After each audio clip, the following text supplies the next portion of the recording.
Greetings! In today's video, Trailmakers creations. The first creation is a car that I also have not named. It's my first try at an SUV. It is not a very good try. It doesn't do very much at all. It's wide, it's tall, it's a lot thicker and chunkier than most of my other cars. Let me get the sad fish out. As you can see, it's not a very good try because it's the same size. It's tinier, but I had to make it tinier so that I could chunk it up. And I have very mixed feelings about it. Also, it does this rotato potato thing on its own. And like all my cars do that because they're all filled with glitches. But this one does it a lot. Is that just the specific repair state? No, it just rotates. Okay. It just it's basically on a display stand of its own accord. Awesome. Huge. Amazing. It doesn't have the fold-up headlights because it's an SUV and doesn't do much. I do plan on attempting an older style SUV very soon, like some of the older Jeep or Land Rover variations that are more square and less modernized, because I've been told that this basically looks like one of them smart SUV things, and people have disdain for those. So, yeah. I don't know. It drives okay. I actually had to stage the engines so that I wouldn't do wheelies every time I accelerated. Basically, one of the engines in here has a delay to it. It kicks in a little bit later so that it doesn't immediately put all the torque on the wheels and make you do a wheelie every single time you go. Which is funny, but not effective if you want to go. I like the paint scheme.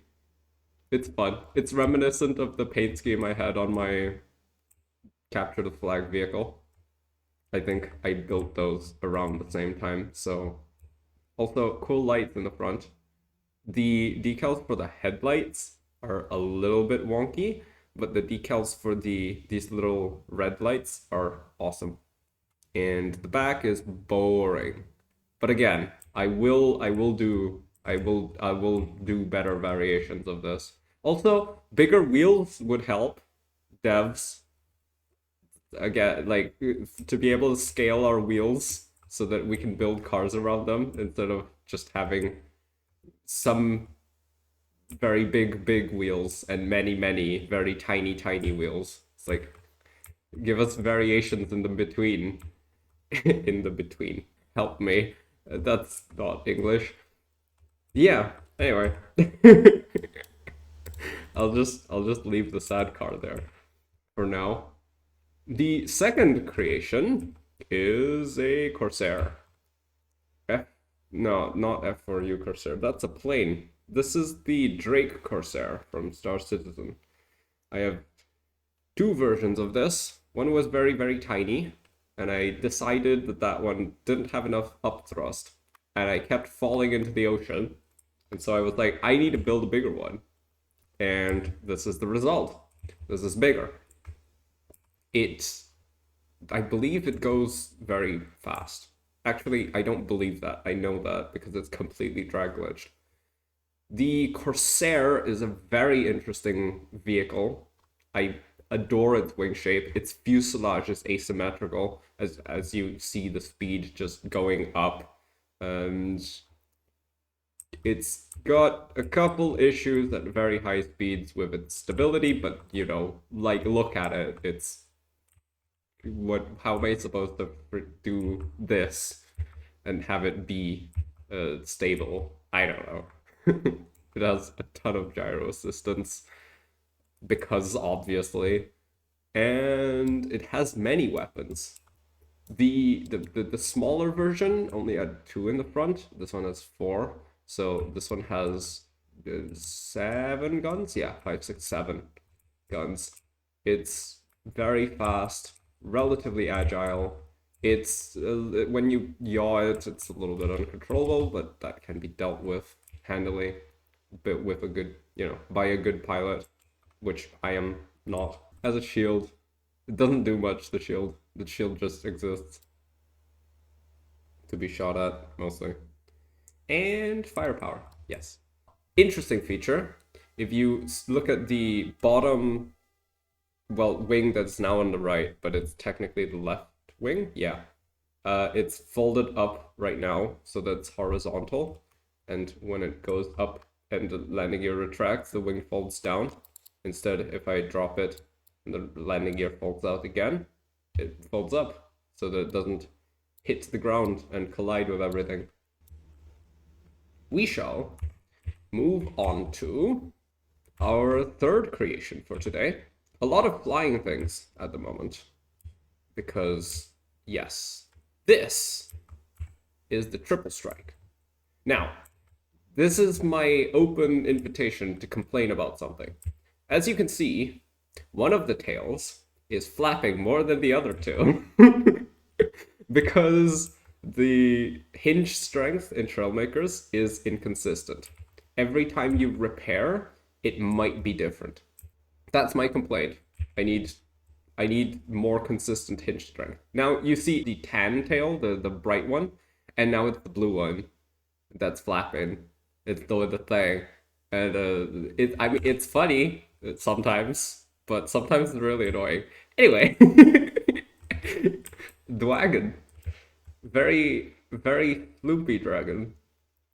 I really like the head on this. It came out so good. I should probably stop flapping so that you guys can see it. Because let me check. It's this one. There we go. Now we're in a glide. We're in a cool glide. You can see the head without it flapping all over the place. Yeah, I'm just triple strike.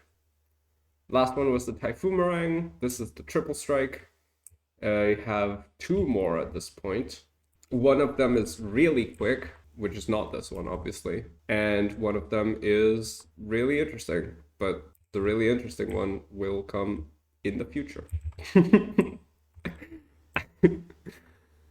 Yeah. This one shape came out excellently.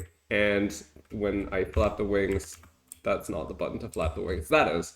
There we go. And it flaps the wings. It's got a really cool bend to it.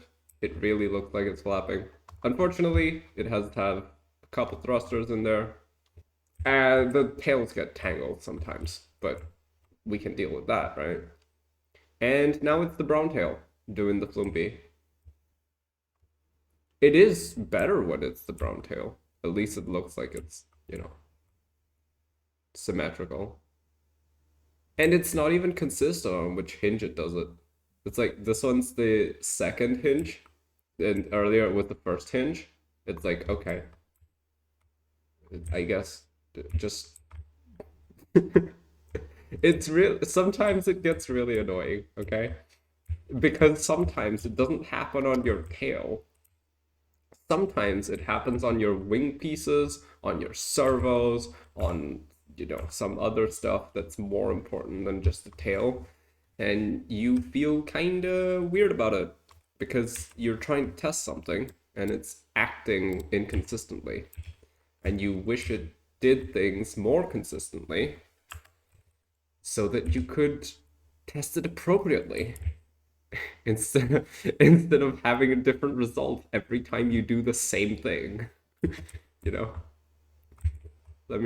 I'm just keeping the car here because I'm having fun with it. But this has been my favorite go-to plane for like a couple of weeks at least.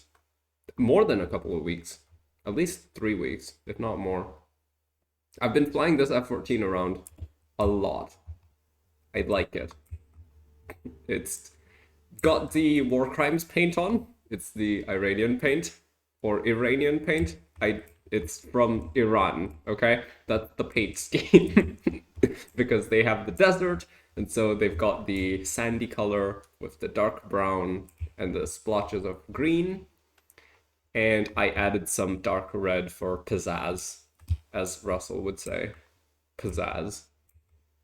Because Russell's the only one that says that word. Yes. But other than that, it's really fast. It breaks the speed of sound because I drag glitched it appropriately. There we go. That's the sonic boom. It handles relatively well. It does have a couple power tail fins in the front that assist its turn rate. I've done a little trick. It's actually a modification that I made yesterday. Let me land so that you may vision it. You may envision it correctly. So basically, when I pitch and then I yaw, the tail fin that yaws doesn't go down to flat. It remains slightly pitched up. And that takes like a couple extra logic gates than usual, because if you just use one logic gate, so essentially you have W and S in the hinges on the tail fins, and then you have A and D in a logic gate, right, that goes into both hinges on both sides. Then every time you pitch and roll at the same time, the tail fin that's going down will go down to flat. And that will screw your roll up. No, that will screw your pitch up a lot. And I didn't want that. So I had to devise a mechanism to prevent that. And I've devised a pretty good mechanism. It's not particularly complicated, so I won't spell it out, just in case anyone wants to go in and figure it out on their own. Other than that, I have flares, which are these little red things. Ion found out that the taillight V2, I believe, is the taillight that has the most wonky aerodynamic properties, which means it will fall the slowest. I believe he tried almost every block in the game. All of the light blocks, anyway. And he found that these little red taillights are the best. Red as in the color of the light, not the, like, I painted them red and made them glow, yes, but the tail light that's red and the tiny one, that's the one you're looking for if you want flares. And so I have them in 2 sets, and I just release them to make dogfights really, really annoying. The last thing the plane can do is it can fold its wings. That doesn't give it that much of a speed advantage because it's drag glitched anyway. But it does give it a very smooth turning radius in a large circle, which can be helpful if you're attempting to run away and you want to turn without losing speed a whole bunch. I just fold the wings, and I know that I don't have to worry about pulling too much of my nose, and I can just run. The final creation for today is another dragon. This is the deathsong, again from Race to the Edge, as a lot of my dragons are. I say a lot because the last one, as in the 4th one, which you won't see today, is not from Race to the Edge, because I am a goober. It's really fast. I drag glitched it almost entirely because I wanted speed out of this one. And I achieved speed. I can keep up with some planes. It's intensely fast. It has, as you can see, a reticle, because I committed war crimes and decided to add a rocket launcher inside the nose of my dragon. And so it can chuck rockets at you. Not very accurately because the flapping messes it up all over the place, but it can chuck rockets at you. And sometimes it will hit you. Not terrifyingly often. This is something it can do while looking down. I wanted that because I liked the idea of being able to look down on people, and with this amount of thrust, I can essentially fine-tune where I'm staying still in the air, which is fun. It's very difficult to control, but it's fun to look down on people and chuck rockets at them like that. And there you go. That has been a showcase of a bunch of things that I made in Trailmakers and teasers for more in the future. I hope you've enjoyed. Thank you for watching, and I will see you in the future.